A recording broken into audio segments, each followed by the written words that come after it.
gonna go live. We're gonna go live. We're gonna go live just now. We're gonna go live. We're about to go live. How can you hear it from your side? We are live. Well, good morning, everyone. It's good to be with you from a very chill and cold South Africa. Sorry for the delay for everybody that's online. Unfortunately, we've got load shedding in South Africa, so that means that everything else is effective and affected. I'm going to just start, and I'm going to give you the outline for the discussion, and then I'm going to hand over to each participant. If you need any information on every speaker, I will give it later in the debate. But just because of time restraints and the possibility of the power going off again at 12, I really want to get the guys to get going before then. So just to give you a little bit of an outline of the format, we're going to give each speaker a 25-minute introduction each. There's going to be a 12-minute rebuttal from each side.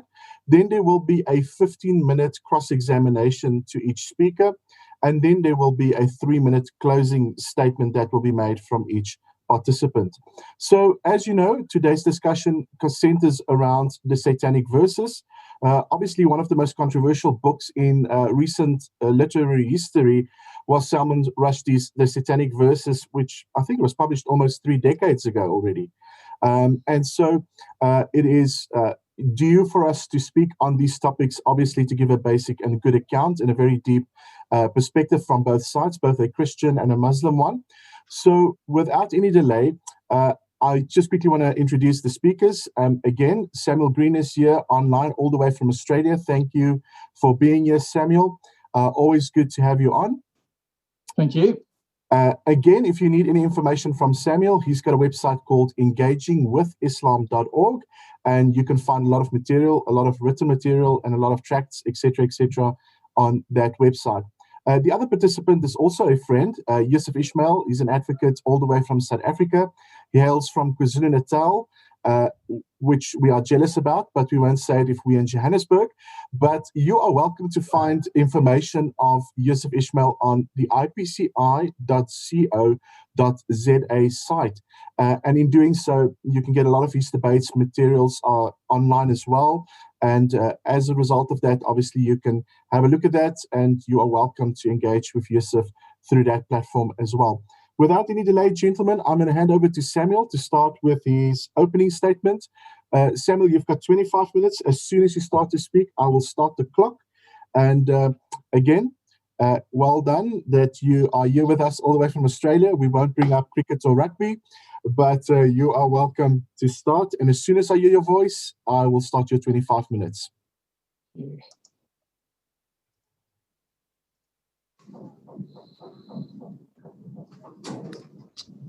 Okay, well, it's great to be with everyone today as we look at this important subject. And I want to thank Rudolph for organising this and Yusuf for being part of this discussion. The topic today is the Satanic Verses, a historical or fictional incident. And I guess for many people watching this, you may not even be aware of what these Satanic Verses refer to. You may be quite aware or you may not be.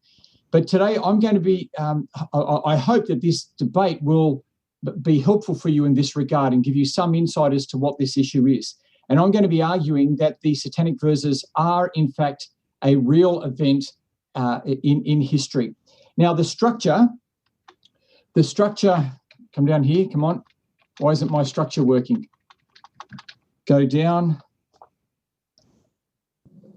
Okay, so the structure of my talk is going to be, I'm going to look at what are the Satanic Verses and why they matter, the historical basis for the event, why Orthodox Islam rejects the event, and the Muslim desire for a righteous man. So let's get straight into this. Now, my screen's not working there, so I'll see if this works. No? Okay, I'll have to use this. Okay, so what are the Satanic Verses and why do they matter? Well, it's a time when Muhammad recited as part of the Quran that the gods of Mecca were valid. In Islamic history, this is known as the story of the cranes, and historically, it's the reason why the Muslim refugees returned from Abyssinia. And I've given you some of the main references to the Satanic Verses. Ibn Ishaq's one of the older ones, but these are the ones where if you wanted to read it, you could read it yourself. I'll just give a quick summary. when you read these events, you see that it begins with Muhammad desiring that the Meccans will accept him as a prophet. And he's anxious to find a way to do this. So he's desiring and he's anxious to find a way to do this. And then one day, while he's reciting Surah 53, and Surah 53 is actually quite critical of the gods of Mecca. However, one day when he's reciting it, he came to the part which was critical of the gods of Mecca, where it said, have you thought of Al-Lat, where is it? Al-Lat, Al-Uzza, and Manat, the third of these. But instead of rejecting these gods, he accepted them and said that these are the exalted cranes, that is, birds who fly up in the air, who up near God, whose intercession is approved.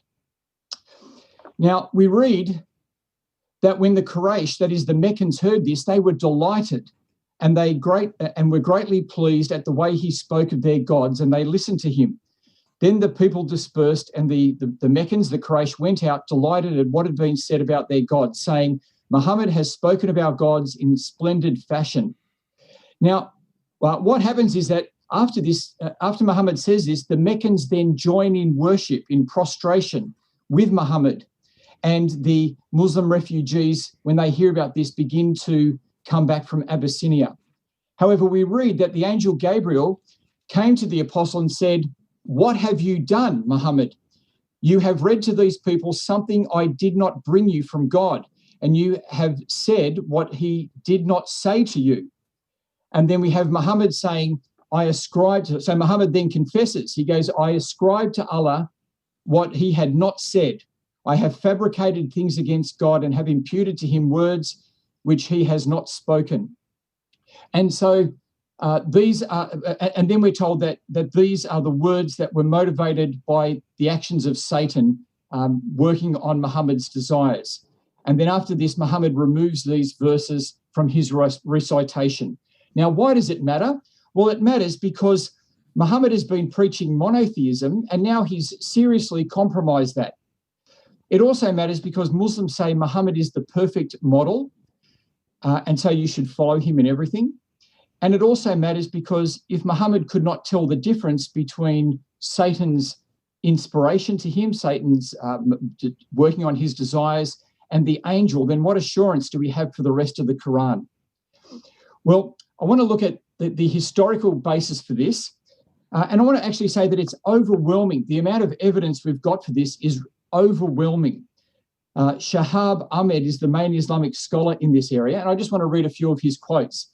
He says, the Satanic verses incident is narrated in numerous reports between 18 and 25, depending upon how one reckons an independent riwayah, scattered in the Sirah, Nabiyya, and the Tafsir literature in the first 2 centuries of Islam, indicating that the incident formed a fairly standard element in the historical memory of the early Muslim community regarding the life of its founder.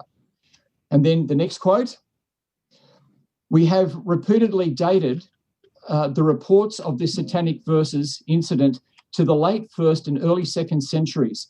In other words, to what seems to have been the earliest period of systematic collection and organization of historical memory material in the Muslim community. As regard the discourses of which these reports formed a part, we have found that all the reports are transmitted by late 1st century, early 2nd century Sirah, Maghazi, and Tafsir scholars.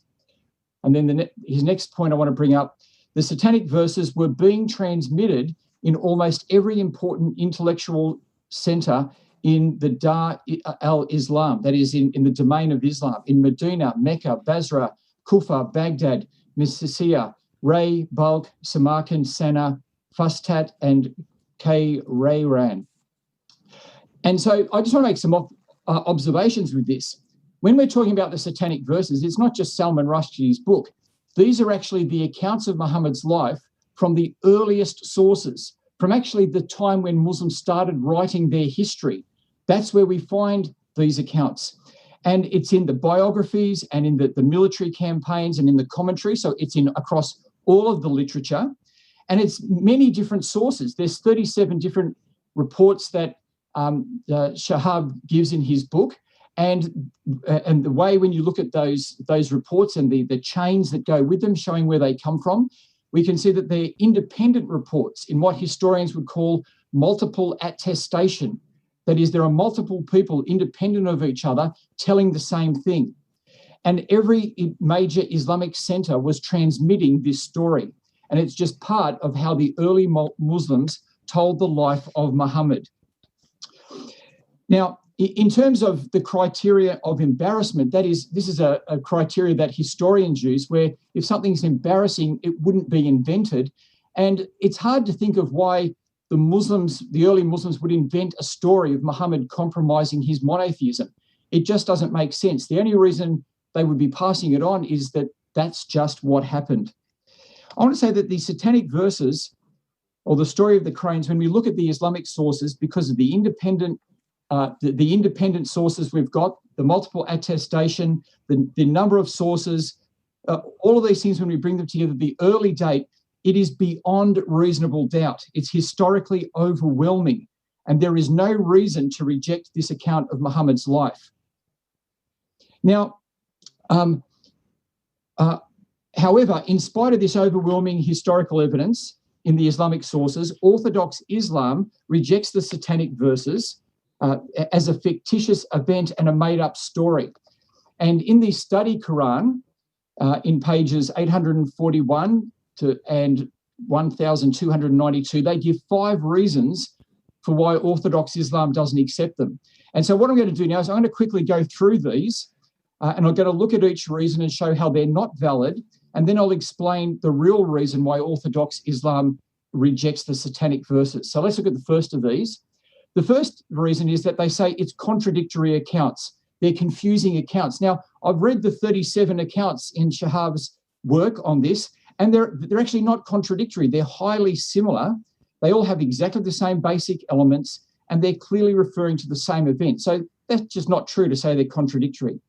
The second reason they give is that, well, it's out of character. It's not something that Muhammad would do.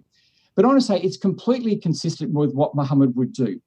And I'm going to give a few examples. Let's look at the first of these about how Muhammad composed the Quran. So you'll see here this hadith about how he composed it. Narrated al-Bara, there was revealed, not equal are those believers who sit at home and those who strive and fight in the cause of Allah. The Prophet said, call Zayd for me and let him bring the board and the ink pot and the scapular bone. Then he said, right, not equal are those believers who sit.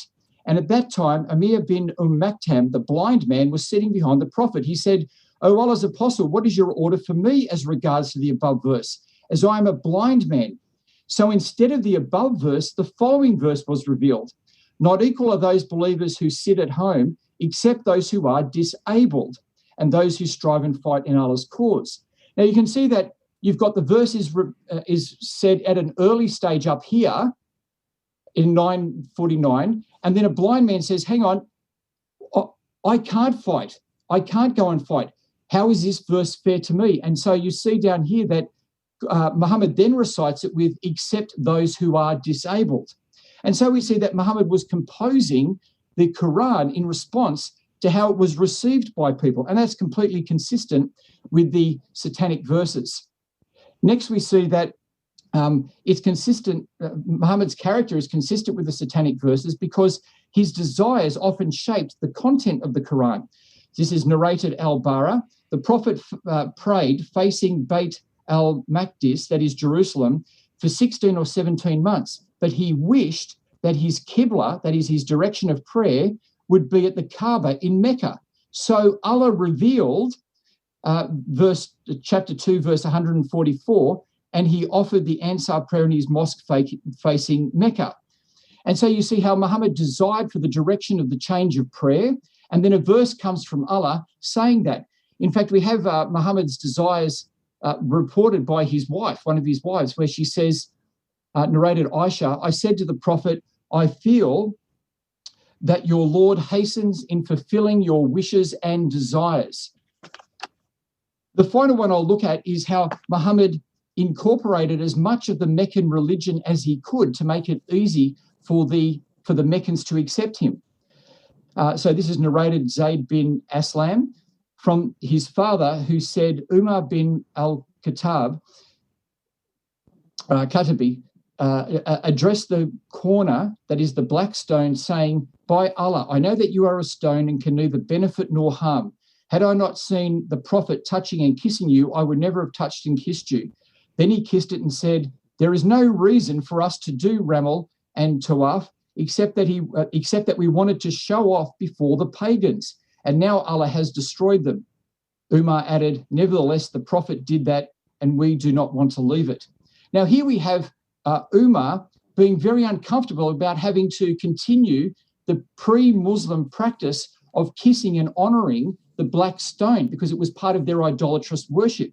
But you see how Muhammad was actually prepared to take this on and continue this practice in order to make it easy for the Meccans to receive him.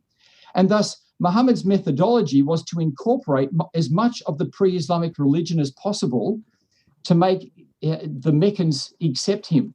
And so the satanic verses fit perfectly into the character of Muhammad here. Now, the next reason that people say the satanic verses aren't genuine is because of chronology. They say that it doesn't fit in with surahs 17 and 22, but these surahs are not meant to be actually part of it. They're explaining it from other parts of the Quran, and this often happens. Another reason is that people have said, well, Satan doesn't have this type of power over a prophet. Allah wouldn't let this happen to a prophet. But I want to say, of course he does. Satan, and just think about the story in the Quran of Adam. Adam is a prophet, but Adam listened to Satan. Adam acted on what Satan said, and then Adam repented after listening to Satan. And this is consistent with the event of the satanic verses where Muhammad listens to Satan and acts upon it and then later repents. Now, the final point I want to look at is that the satanic verses comes from unreliable sources. And the claim here is that the chains of narration, that is, who told who about these stories, are faulty. They're untrustworthy. They've got gaps in them. Now, Shahab Ahmed discusses this. He goes, during the course of this analysis of all the different 37 narrations, he says, we have only had one occasion to conclude that an isnad was perhaps not to be taken at face value. So he actually finds the isnads quite reliable. He says, now, there are some gaps within the chains, absolutely, but the sheer number of independent narrations going back to the same original narrator means that those gaps in the chains can be compensated for and tested. Now, yes, there are a few gaps in the chains, but they can be tested. I've already said that. And so I want to say there's actually no reason to reject these chains. Now, often it's said that the chain is a guarantee, but and Muslims will do the work with these chains, looking at who told who, and they will test each person to make sure that they're reliable. Now, I can hear voices coming through here, so maybe that needs to be turned off. But one of the things you'll notice is that different Muslim groups accept different hadiths depending upon their methodology, even though they may have a reliable chain. And so if you get familiar with Islam, you'll know that what stories you choose and what you reject can vary from Muslim group to Muslim group. And they have their preferred narrators, and they work it out not just according to who the narrators are, but also according to their doctrine. In fact, if you want to say that that having an unreliable narrator in a chain makes it unworthy, then you've actually got to get rid of the Quran, because the Quran that is often used, I haven't got that, this Quran here that is often used, which is the Hafs transmission, this is the main Quran. It's actually narrated by Imam Hafs, and in his collection of hadith, Imam Muslim talks about Imam Hafs. There's his name there, Sulaiman bin Mar, which is Imam Hafs, and he says about why he doesn't use Imam Hafs traditions, and he says that people like Imam Hafs have been accused of inventing the forged traditions and creating false news. And so if you're going to get rid of a chain of narration or try to throw doubt over it, then you've got, because of one person, and not worry about the whole picture of all the chains of narration, then you need to be looking at the Quran as well. Now, I also want to say that some great Islamic scholars fully accept fully accept these satanic verses. So Ibn Taymiyyah, who's one of the great Islamic scholars and reformers, I'll just read about how he accepted them. It says, Ibn Taymiyyah, against the majoritarian opinion of the scholars of his day, accepted the historicity of the satanic verses as something wholly consonant with Muhammad's status and mission as the messenger of God. He asserted that the belief in the incident was the position of early Muslims, the Salaf, and thus the original and authentic truth. And again, I just want to point out there is no reason at all to reject this event in Muhammad's life.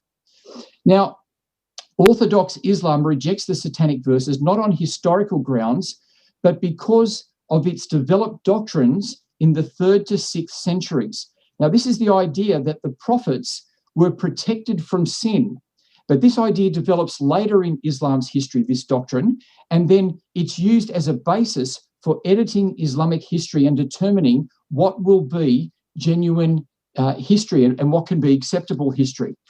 And I want to look at an example of how the history of the satanic verses has been edited.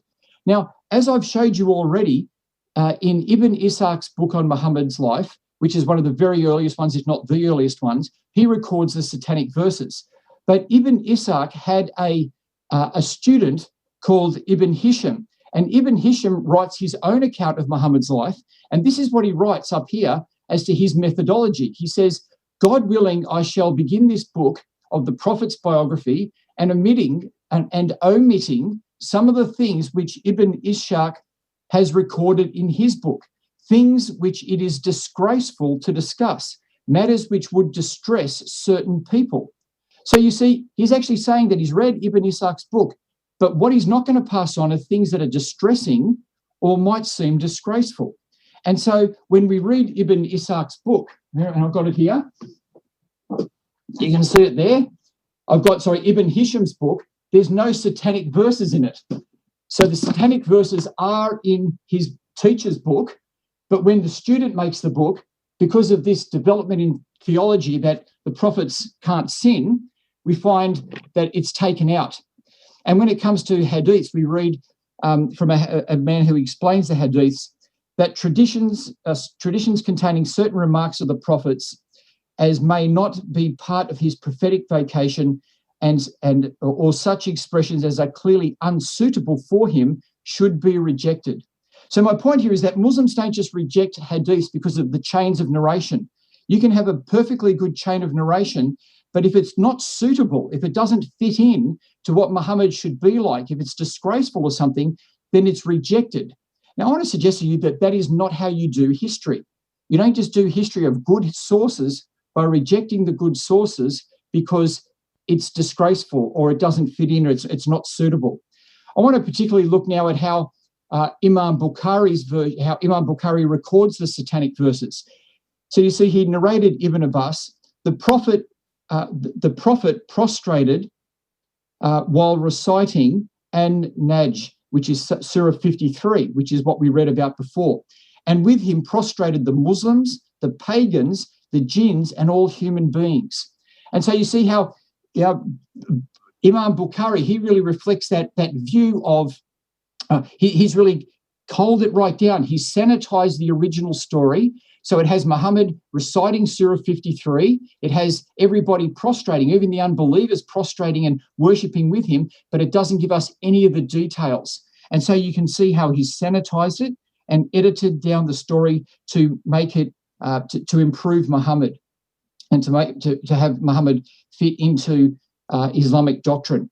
Now, I want to finish up with my last point, and I'll just speak to the camera now for this last point, please. In fact, I can stop my screen share. But my last point is to look at the Muslim desire for a righteous man. And what I want to say here is, as you can see, that while Orthodox Islam says it rejects the satanic verses because of contradiction, it doesn't fit Muhammad's character, chronology, Satan doesn't have that type of power, or the sources are unreliable, that really none of these are the actual reasons for rejecting the satanic verses. The only reasons they reject them is because Islam developed a new theology of the protection of the prophets, and the satanic verses event didn't fit in with that. That's why they're rejected, not on historical grounds, but because of later doctrine. Now, while it's wrong to ignore history, I can understand why Muslims do this, and I can understand why people do this with our leaders. It's because we want our leaders to be a good example for us. The problem is that Muhammad is a person like us, and we all fail. You fail, and I fail. Muhammad certainly did preach monotheism, but as we have seen, on one occasion, he didn't practice what he preached. We all fail. Muhammad is not perfect, and he needed forgiveness. Let me just read to you from Surah 47, verse 19. It says, "So know, O Muhammad, that there is no Allah save Allah, and ask forgiveness for your sin and for believing men and believing women." You see, if you put your hope in Muhammad, you will not be satisfied because he is like us. He needs to be forgiven like us. He needs to be saved like us. The only one who can save us, the only one who has never sinned, is Jesus. God, through Jesus, perfected our humanity. Jesus is the perfect servant of God. He is the perfect Messiah, the perfect priest, the perfect sacrifice. And through him, we can have the perfect worship of God. Our desire for perfection before God is a good thing. But the only way we're going to have this filled is by coming to Jesus. He is the one that you should desire. He is the one who will not let you down. So to finish, I'll just go over what I've done today. I've looked at what are the satanic verses and what they matter, and they do matter. I've looked at the historical basis for them, and we've seen that it's overwhelming and there's no reason to doubt. We've looked at why the Orthodox Islam rejects them, but that really the only reason they're rejected is because of a later doctrine that has developed about the prophets being protected and not sinning, but that this just doesn't match up with history. And then we've seen that it is, in fact, a true historical event, but it points us to something very important to us, something in our heart that we want. We want to be perfect before God. We want that man who can lead us in that true worship. Muhammad is not that man. The true man who can lead us in the true worship of God is Jesus Christ. And it's him that I ask you to put your faith in. Thank you very much.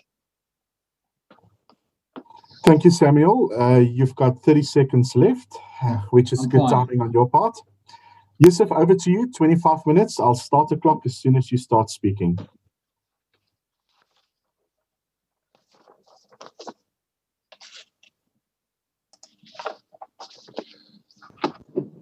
Let me just get my slides inside. Hold on a second. No worry. I just want to put the share link. Let me just try and get my slides. Shucks. Hold on a second. Slideshow from beginning. Is my slide imported, Rudolph? I can see it, yes. So I just want to test. Can you see the entire screen? So let's just see if it comes through. There you go. It is there. So this is slide 1. Slide 2, can you see it's the pictures of the pre-Islamic goddess, Allat, Al-Manat, and Al-Uzza? Can you see that? We can see that, yes. And you can see the Quranic verses. I just wanted to clarify that so we don't have a problem and I don't have a... Now, just quickly, there's just a slight... I'm going to take off my microphones, but there's a slight interjection with the internet. The connection is not too strong. So if I lose you at some point in time, just... stop the clock, and then I'll probably have to come back. But I hope we don't have a problem because I've been through right through. So I'm going to start and shortly go through. No problem. Okay. A'udhu billahi minash shaitanir rajim. I seek protection in God from Satan the accursed. Bismillahir Rahmanir Rahim. In the name of God, most gracious, most merciful. Qala rabbi shrah li sadri wa yassir li amri wahlul 'uqdatan min lisani yafqahu qawli. Sadaqallahu azim. Well, thank you again, Samuel. And this is a topic that I essentially proposed, and I wanted to break some of the stereotypes. And so you've given me a wonderful opportunity, Samuel, to basically address some of these misconceptions and stereotypes which have been used by Christian polemicists and, of course, missionaries over the particular years. Now, what are we dealing with? We're dealing with these so-called pre-Islamic goddesses, Allat, Al-Uzza, and Manat, that are mentioned in Islamic history. Allat was a so-called daughter of Allah, along with the two other goddesses, Al-Uzza and Manat. And essentially, you've pointed this out, the summary of the satanic, in Surah 53, you read the expression, أَفَرَأَيْتُمُ اللَّاتَ وَالْعُزَّى وَمَنَاةَ الثَّالِثَةَ الْأُخْرَى وَمَنَاةَ الثَّالِثَةَ الْأُخْرَى أَلَكُمُ الذَّكْرَ وَالْأُنثَى تِلْكَ إِذًا قِسْمَةٍ ضِيزَى. That, have you considered Lat and Uzza and Manat the third? What for you the male and for him the female? Most certainly this is an unfair division. So in other words, a sarcastic, cynical condemnation in relation to these particular goddesses. But the summary of the satanic verses, which Samuel has essentially told us quite articulately at the introduction, is that you had a situation where, well, at the outset, let's just start off with this. The satanic verses, it's an Orientalist defamatory term. There's no term called the satanic verses. Samuel should have mentioned this to us. The whole saga in the hadith literature is known as the hadith of the Gharanik al-Ula. Gharanik meaning crane. Islamic sources are not responsible for this. This was coined by a missionary by the name of William Mere, an Orientalist English missionary who fashioned the term satanic verses. The question that missionaries and Islamophobes basically run away and not answer is, number one, looking at the source of the story, Samuel attempted to present some degree of source. Is it mentioned in the Quran? Clearly, we've seen it hasn't. Are there any hadiths which mention any of this information? And why do all the reports contradict each other, which is what Samuel attempted to allude to, but he said it doesn't make any significant problem. Now, the hermeneutical issues obviously is, did the Prophet utter it? Why did the Prophet utter it? Did the Prophet realize on his own that he erred or was corrected by Jibreel? And why does not a single riwayah mention the story? Now, Samuel mentioned 37 and he alluded to the book by Shahab Ahmad. But, you know, with all respect, and I don't say it to you, but you have to keep up with the latest research. This is Shahab Ahmad's book from 2015, and he's late now, but he narrates something like 50. And his particular perspective has somewhat changed, but we're going to unpack that as we go along.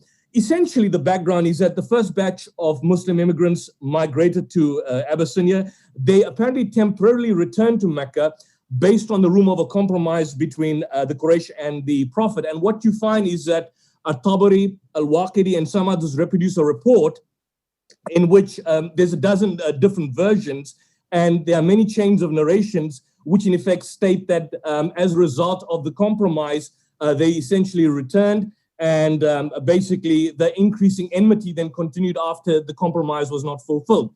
Now, according to the story, the Prophet had been engaging in the recitation of Surah 53. Have you considered Lat, Uzza, and Manat, the third one? And then Satan caused him to recite the words, Tilk al-Gharanik al-Ula wa inna shafa'athunna la turja. That these are the beautiful high-ranking birds. Surely the intercession is anticipated. Gharanik, something which the pagans never referred to, Gharanik. And then after that, according to the story, which Samuel has to address, is that there were two verses, Surah 17, verse 73, and Surah 22, verse 52, which were revealed to rebuke the Prophet and to, in fact, reassure the Prophet. And as a result of that, the Quraysh then subsequently became angry and renewed the enmity, and the opposition increased with vehemence. And then news of the prostration of the incident reached Abyssinia in the form of a rumor. And when they came back, they realized that this was not entirely true. Now, these were the two verses which were said to have canceled the satanic verses. Surah 17 and Surah 22, verse 52. Now, I want people to follow through because we're going to get technical in some of these issues that we are going to basically raise. Let's go to the source. The source for this, one of the sources at least, is Ibn Jarir Tabari. Now, if you look at Tabari at the outset, this is the disclaimer he's got. Now, I'm going to translate it in English. He basically says, let him who examines this book of mine know that I have, in fact, information I've mentioned therein which I stipulated to be accurate. But if I mention in this book a report, some men of the past may find essentially objectionable, and which the reader basically finds objectionable or worthy of censure because he sees no aspect of truth, no any factual substance to it. Let him who know that this is not to be attributed to us, but to those who transmitted it. So Tabari was a chronicler. He was not a producer of the narrative. He was a chronicler. You've got the same thing in Kitab al-Tabakat al-Kabir by Ibn Sa'd. And neither al-Tabari or Ibn Sa'd, Samuel, are in fact responsible for producing these particular stories. I think it's important. They're chroniclers. If you look at Tarif Khalidi's book, Arabic History, Historical Thought in Classical Work, He basically states that it is clear that Waqidi is in fact the senior partner. Ibn Sa'd is known as the secretary of Waqidi, and Waqidi was the collator of this Maghazi literature, was attacked for the loose isnad, chain of narration usage by the strict practitioners of hadith. All the major classical scholars, all of the major classical scholars, and I'm going to deal with Ibn Taymiyyah and Ibn Hajar, reject it. Imam Razi, for example, in his commentary states that the hadith scholars have found the story to be weak. Ibn Khuzaymah was asked regarding the story, he declared it to be from heretics in Fakhruddin Razi. Ibn Hazm declared the satanic verses story as a forgery and not reliable. Ibn Hajar admits himself that not all accepts mursal narrations. And I'm going to ask Samuel to unpack what he means and understands by mursal narrations. Imam Muslim, who is cited in his introduction to Sahih Muslim, said that mursal narrations cannot be held authoritative, and Ibn Salah says the same thing. So the question missionaries need to ask is that in accepting this particular narrative, the question I need to ask Samuel is what objective scientific and historical methodology are they utilizing for insisting that the version of the story that it appeals to is correct? Sorry, there's a lot of disturbances around me. In the context of what literary genres or cultural products or projects were narratives transmitted, and what were the mechanisms and practices by which they were transmitted? Now, Samuel hasn't addressed this. He's basically gone with the so-called conventional view, but hasn't addressed this specifically, and I'm going to ask him to deal with this in the rebuttal session. The second set of questions is that, are there any eyewitness testimony reports? You see, we hold a higher standard. In the previous debate, I said there's no eyewitness testimony for the New Testament. What are the eyewitness testimony reports to the satanic verses? Are there any? Are there any authentic reports, Sahih reports? And this is a question that Samuel has to deal with. If you look at the Sihah Sitta, all the 6 major collections of hadith, none of them, none, not one, actually mentions the satanic verses. None of them mention the satanic verses. If you, for example, look at the Quranic evidence against the satanic verses, Surah 60 verse 4, if he, the messenger, were to invent any saying in our name, surely we would have seized him by the right hand, we would have cut off the artery. Surah 10 verse 15, it's not of my own accord to change it. Surah 41 verse 42, no falsehood can approach it from the front nor from behind, it is sent down from Allah. Surah 25 verse 32, we make your heart thereby, we dictate it in stages. So there's Quranic evidence against satanic verses. The Sihah Sitta, the major collections, none of them contain it. Even Bukhari has this particular narrative, which Samuel alluded to, which doesn't contain the satanic verses. But essentially, what happens is that in a broad sense, Bukhari does not contain it. Bukhari has this particular event in Surah Al-Najm, Surah 53. But essentially, what basically happens is that it doesn't narrate the satanic verses. We're going to deal with that in the rebuttal session if I have the time. The satanic verses violates the Quran at a fundamental level. The alleged interpretation violated the principle of Tawheed. He shall under no circumstances forgive Allah. Professor Muhammad Muhar Ali in Sirat al-Nabi and the Orientalists. And the story is found totally unworthy of any kind of credence. The story violates the Quranic precepts at a number of levels. For example, the Quran says it was the unbelievers who made the attempt at inducing the Prophet. The story says that the Prophet made the compromise. The Quran says that the Prophet is immune from compromise. The story says that the Prophet was not immune from compromise and even made a fundamental error. When did the incident take place? I think this is most important. Samuel glossed over this in his narration about the chronological sequence. It established that this happened in the month of Rajab. That's during the month of Shawwal. And if the story is to be connected with this, the incident narrated must have taken place before the month of Shawwal, or maybe in Ramadan of that particular year. But Surah Bani Israel and Surah Al-Hajj, those 2 surahs in the beginning, which are said to rebuke the Prophet, which are said to censure the Prophet, actually took place several years later. According to all accounts, Surah Hajj was revealed in the first year of the Hijrah. Surah Bani Israel was revealed during the time of the Mi'raj. So here's a problem that I've got, is that does the satanic verses stand up to chronological integrity? Because those riwayas which narrate the satanic verses narrate these 2 verses as rebuking the Prophet after having narrated them. And the 2 verses which were said to rebuke the Prophet were revealed historically several years later after the alleged satanic verses. These 2 verses on my right, 1725 and 1772 and 2252. Now, here's my question. It's a straining incredulity to believe if we had to go ahead with the satanic verses narrative, that the Prophet would reveal the satanic verses. This would have an indelible impression in the mind of the Sahaba. And then several years later, you'd have the verses which were said to rebuke him in accordance with the riwayas that happened much, much later. How does it stand up to chronological integrity? Help me here.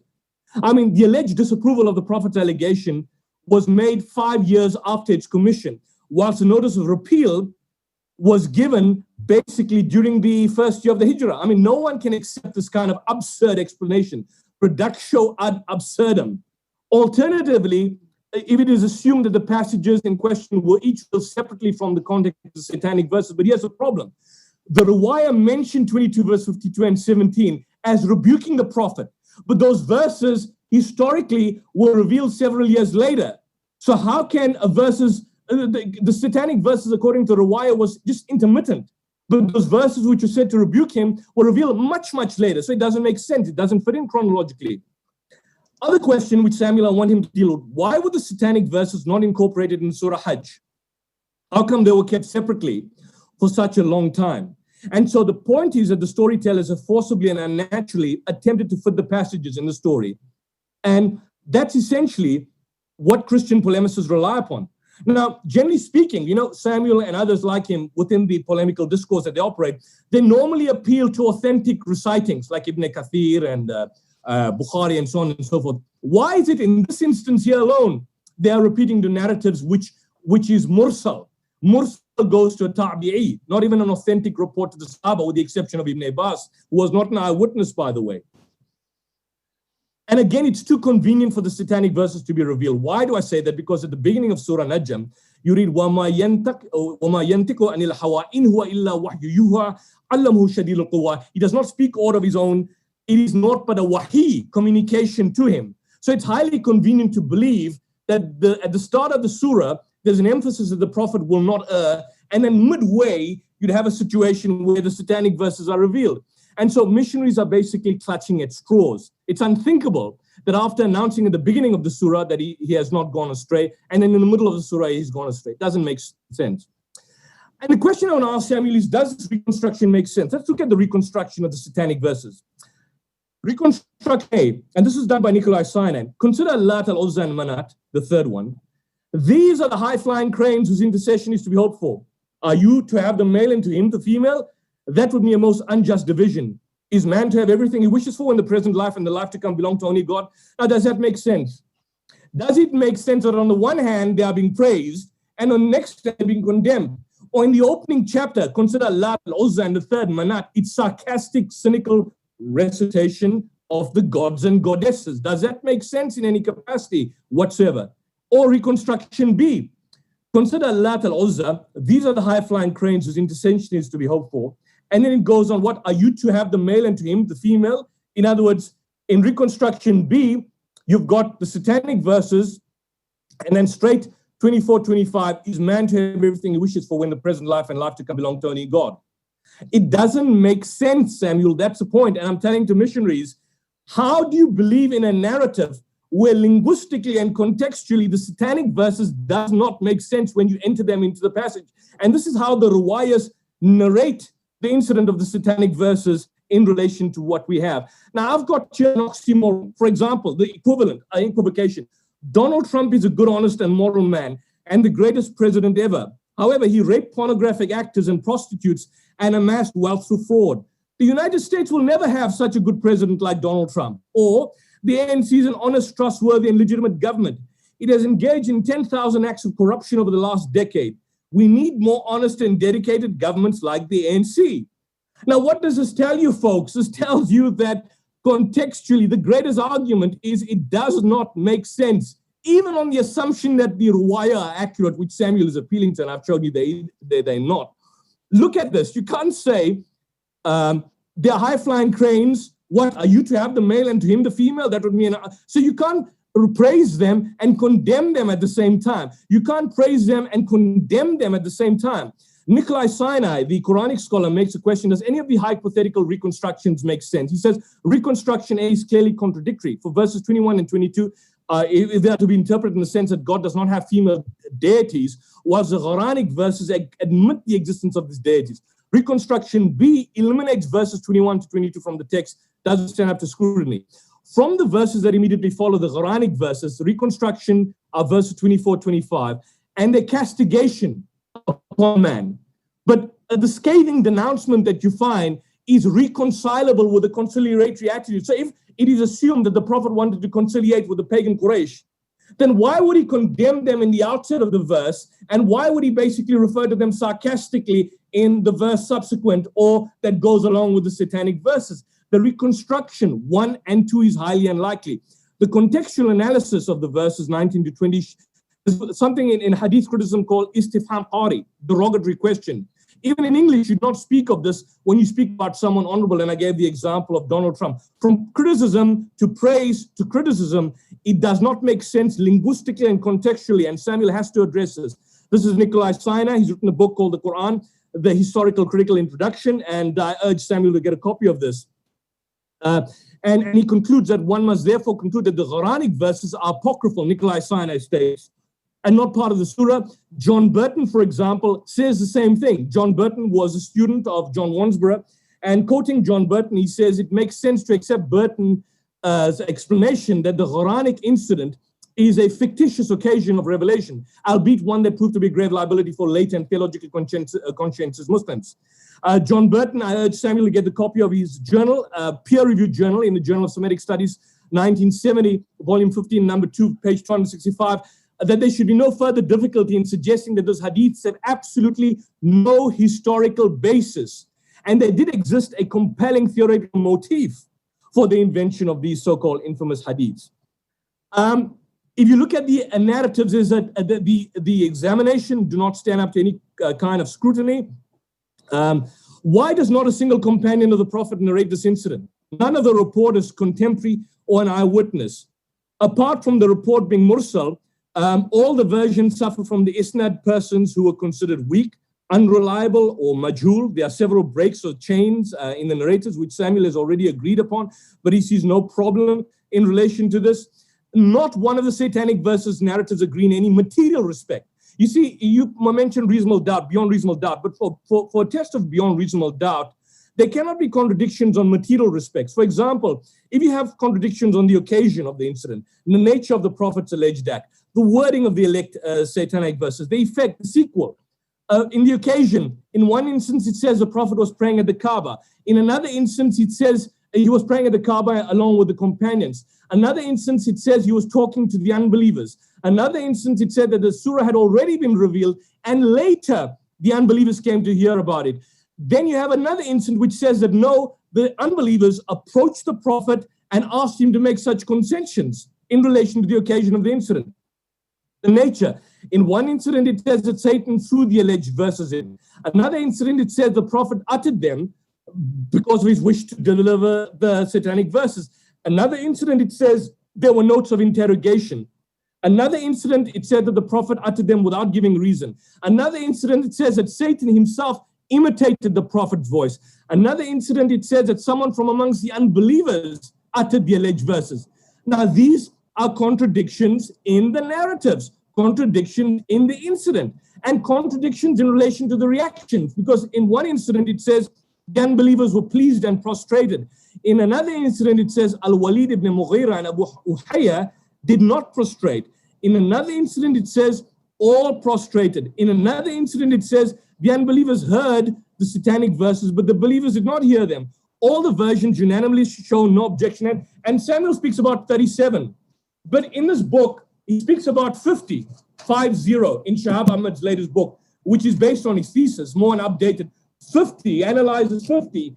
And he actually, in fact, shows in the Ruwaya itself how a lot of the Ruwaya narratives are quoted by the individuals themselves in order to show that they're not authentic, meaning the Ruwaya shows, the narrators in the Ruwaya are showing why these cannot be accepted and why they are, in fact, contradictory in many instances. So the important question to determine is, why is not a single report of the Sahaba showing any kind of disgust with regards to polytheism? If 22 verse 52 was revealed in Medina, if the Prophet himself had uttered it, the couplet, and realized it and retracted it, or had an inkling of the Qurayshi leader's maneuver, then why didn't he send word of a warning to the immigrants in Abyssinia? Why did he not inform them? about this change. And the reason for the existing of the Satanic verses, according to many scholars, some would say that it's an odd couplet which the Qurayshi pagans mention, or that the unbelievers created a noise. John Burton, for example, states that it was many traditions. They were not lying, but they were attempting to produce the whole issue of abrogation, to in fact show or supplement the idea of abrogation. And of course, the fact that early exegetes were trying to also copy, for example, the biblical themes of prophethood and the conversion to Islamic models. For example, the idea in an era where Christians furnished proof, for example, of the saint's holiness, obtained tales of satanic temptation and so on, and they wanted to incorporate that within their particular tradition. So the question I need to ask is, what is your agenda? What is a missionary agenda? What is a polemical agenda? Three major Western scholars of the 20th and 21st century, John Burton, being a student of John Wansborough, Angelika Neuwirth, professor of Quranic studies from Freie University in Berlin in Germany, and Nikolai Sinai, professor of Islamic studies at the Oriental Institute at Oxford University, and a fellow of Pembroke College at Oxford University, rejects this. And a growing number of Quranic scholars, for example, I think, and subject to correction, Fred Donner. If you look at the Cambridge Companion to the Quran, you've got people like, for example, Craig Considine, John Esposito as one example. You've got the student of John Esposito, John O'Vall. You've got Yvonne Yazbek Haddad from Georgetown University, and subject to correction, Karen Armstrong. She's not a scholar, but she's a nun, a former nun, that have cast doubt upon the credibility of this particular narrative. Why do missionaries stick on this? Why do they stick on this? And so, in conclusion, what you can find is that almost every major Islamic scholar has rejected the Satanic verses, including Ibn Taymiyyah. You mentioned Ibn Taymiyyah. Ibn Taymiyyah doesn't agree with the fact that the Prophet uttered the Satanic verses. He says there was an interjection by Satan himself, like Ibn Hajar Asqalani. Every major Islamic scholar has rejected the Satanic verses as a fabrication. Those who accepted it excluded the Prophet's role. Many modern Western scholars have rejected the Satanic verses as a fabrication based on the lack of credibility, the inadequacy in the narrative. None of the major hadith collections contain this narrative. None. Why not? None of the reporters is contemporary with the Prophet, nor an eyewitness. Isnad does not go beyond the second generation tabi'een after the Prophet. The story makes no structural sense, according to Nikolai Sinai. I want Samuel to address this. How do you praise the gods on the one hand and then condemn them in the next, or at the outset sarcastically refer to them and then basically praise them? It doesn't make sense. And then immediately rebuked. I mean, if he was to be rebuked and then he changed, what's the significance behind this compromise? Because then the compromise doesn't work. It doesn't make sense. And then the story itself makes, which was said to rebuke him, the verses which were said to rebuke him, Samuel just simply glossed over this. 22 verse 52 and 17 verse 73 were revealed almost a decade later. It is incredulous to believe that the verses which were said to repeal the Satanic verses were revealed a decade later. It was, of course, a scandal. And why, the reason why the followers left paganism was because they condemned the gods, the unjust society of pagan society. Why did they not object to show any kind of disgust to this? The other important point, no extant Satanic verse texts predate the late 2nd or 8th century, 200 years after the Prophet. And the missionaries that have latched on to this ingenious argumentation in order to present this as authentic or to basically preach the gospel, it's an extremely dishonest and a wholly suspect motif to follow. If you want to preach the gospel, do so honestly. When you cast doubt about the integrity of the Quran or the integrity of the Prophet, do so with some degree of integrity, do so with some degree of honesty. Samuel operates within the polemical discourse. I'm not saying Samuel personally is the guy, but I'm saying the polemical missionary discourse on this makes no structural, historical, chronological, or linguistic sense. But it's presented in the fashion it has, and therefore, I don't know if I have anything to rebut Samuel after this presentation, because there is no substance or basis to the Satanic verses story. You need to keep up with the latest research. The Quranic text is unimpeachable. Nikolai Sinai, John Burton, John Esposito, many modern-day Western scholars are pointing this particular point. And therefore, Samuel, I'll be interested in seeing what you say in the rebuttal. But it's important. You have to keep up with the latest research on this particular issue, why this is an uncredible and the story has no scientific or legitimate basis. Thank you very much, Rudolph. I hope I'm on time. Thanks, Yusuf. No worry. I give you 3 seconds extra there. No worry. That was good. Okay. That was good timing. I'm improving. That is, I must say, you're doing well. Yusuf, if you can just take your screen share off. Samuel, you can start with your 12-minute rebuttal, and as soon as you start, I will start your time. Okay, hold on a second. Could I just where are we? Okay, is it off? Is it off? It's off. Samuel, as soon as you start, you've got 12 minutes. Okay, well, thank you for that, Yusuf, and I'll go through your points across the next 12 minutes. Now, I fully understand that Tabari is a chronicler and not writing those stories. So you were talking about me as saying that I don't understand these things, and you quoted with Tabari saying that he's putting material forward, but if it's shameful for people, then they need to judge it for themselves. I've got Tabari's book here, and the way that he starts the account is that the messenger of God was eager for the welfare of his people, and he wished to effect a reconciliation with them in whatever ways he could.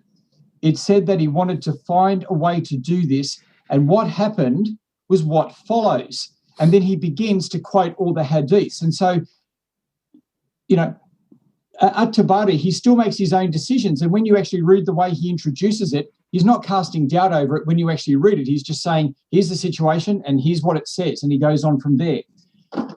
Now, you're sort of, let me see.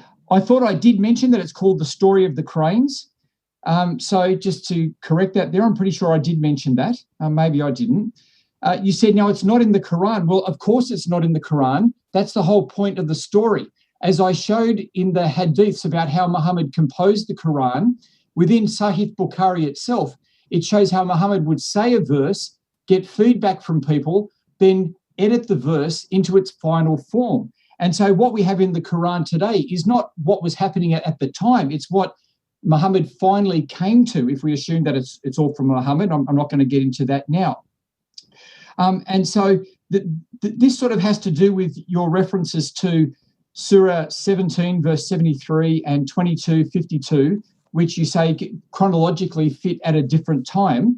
And so how could they be part of Surah, how could they come with Surah 53? Well, it could come about for a few different ways, and that is from the very way that the Quran is put together. If we read books like, what's his name, Sauti's book on the Quran and how the Quran's put together, we read about how when the Quran's being compiled and surahs are being put together, Muhammad is putting verses in at different points. That's just what the hadiths record. That it's not just one surah comes out in one go, it's bits come and then they get put into a complete part at the end. And so that's how those verses could come about. Those verses could have easily come at various times, and then Muhammad's put them together in the way that he wants, in the places that he wants. And that's actually what the books like Sauti's book say Muhammad did. So that actually deals with the chronology problem when we look at how the Quran itself was composed. Now, you mentioned that all the main 6 Sunni collectors of hadiths reject this story and don't include it. And I want to say to you, I agree. And I gave a reason for that. And that is because, as Sahab Ahmed says in his book, and I am up to date, I'm reading his book, I've read his PhD and his other materials. So, I'm reading his material, the same material that you're quoting. He makes it clear that the reason why the latest scholars don't accept it is not because of the worthiness of the hadiths, but because it doesn't fit in with the doctrine that had developed in the 3rd to the 6th century. And across those centuries, the doctrine develops of Allah's protection of the prophets. And so that is the doctrine that everyone believes. And so that's why Bukhari, as I said, Bukhari does refer to the event, and I quoted Bukhari referring to the event, but he edits it down. He has the pagans bowing in prostration when Muhammad reads Surah 53, but he's edited everything out of it that are shameful to Muhammad. And so he's just got that final sanitized version. Now, you asked what method I am using. Well, I'm just using the method of Muslims. And you're really saying that, missionaries have got all these bad motives. Well, what missionaries have done is we've gone and got the oldest books of Muhammad's life. This is Ibn Ishaq's Rasul Allah. We've gone and got that and Ibn Sa'd's book. So this is what missionaries have done. Missionaries have gone to the earliest Islamic materials on Muhammad's life and read them. Now, that's my methodology. And then my methodology is to read Islamic scholars who have studied in great detail. And in fact, Sahab Ahmed probably has studied more than anyone this area. And I've read all of his work. I haven't read his latest one, but I've read all of his others, and which have said the same thing as what you were showing from his book. And so that's my methodology. I'm just using your sources. I'm actually reading your oldest accounts on Muhammad's life. And so, when we look at that, I'm looking at the oldest accounts of Muhammad's life. I'm seeing that there's multiple attestation that the earliest generations of Muslims who began to write up the story of Muhammad's life at that very early period when they're writing it, that they are writing about the satanic verses, and multiple people are doing it and it's being transmitted across all the different centers of learning in the Islamic world. Now, that is good evidence. That is good evidence for an event. In fact, I would argue if you're not going to take that, then you've really got nothing in Islam. You've got nothing in any history. In fact, you've made a standard for history in which nothing can be proved. If you can't have the earliest accounts, the earliest independent multiple attestation accounts being accredited across all the different regions, if that's rejected, then you're basically rejecting everything. Now, you spoke about how the Quran talks about how Muhammad could never do this. Now, in one sense, this is just trying to have. You're actually quoting the Quran, which Muhammad has edited into its final form anyway, and so it's not really evidence. But you're saying that the Quran says that Muhammad is genuine. So at the beginning of Surah 53, it says Muhammad doesn't speak out of capriciousness, and therefore he couldn't have done the satanic verses. But that's what you're trying to prove. We're actually trying to. I don't doubt that Muhammad was preaching monotheism. What I'm saying is that he compromised. He failed.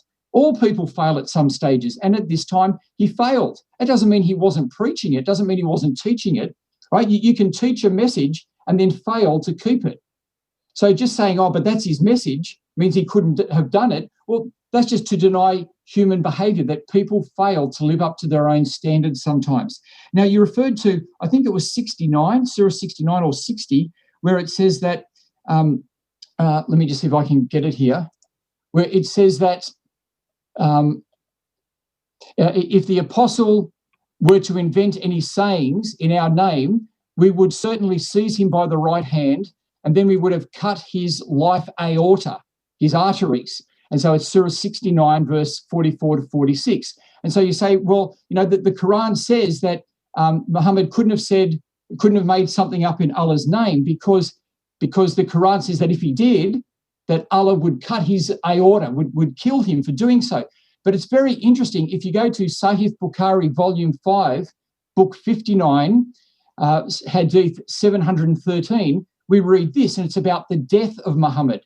It's narrated by Aisha, and the Prophet, it says, the Prophet in his ailment on which he died used to say, "Oh, Aisha, I can still feel the pain caused by the food I ate at Khaybar. And at this time, I feel as if my aorta is being cut from that poison." So the first thing is, just if the Quran says, well, Muhammad could never do it, that doesn't prove anything anyway. But even if we take the verse you give as evidence, Surah 69, verse 44 to 46, even if we take that as evidence, then it actually proves my point, because when Muhammad died, he said, I feel like my aorta is being cut. And so that part of the Quran is true in how he died. Now, let's keep going through here. You said that the story doesn't make sense. It just doesn't fit. It doesn't make sense. Honestly, it makes perfect sense. And it fits in the history books at a point in history, and they all fit in it at the same point in history, and it has associated around it the same event. So it actually does make sense historically. And to say, how can the verses go from praising to being criticizing and criticizing to praising? Well, that's because, again, you're working with the Quran as it is now, after those verses has been taken out, and it's been composed into its final shape. You can't really look at the Quran as it is now and try to draw any conclusions, because Muhammad, as we've seen, tried verses, and if they didn't work, he modified them. And I showed the hadiths for that. Now, I want to come back to Ibn Taymiyyah. Ibn Taymiyyah absolutely did accept this event, and he's famous for this. And he is a major Islamic scholar. And I've already given the quote to show that. And Sahab Ahmed has written a whole article on this, and you'll see it in my notes if you go back to my original slides where that was. But I just want to point out again what I was doing.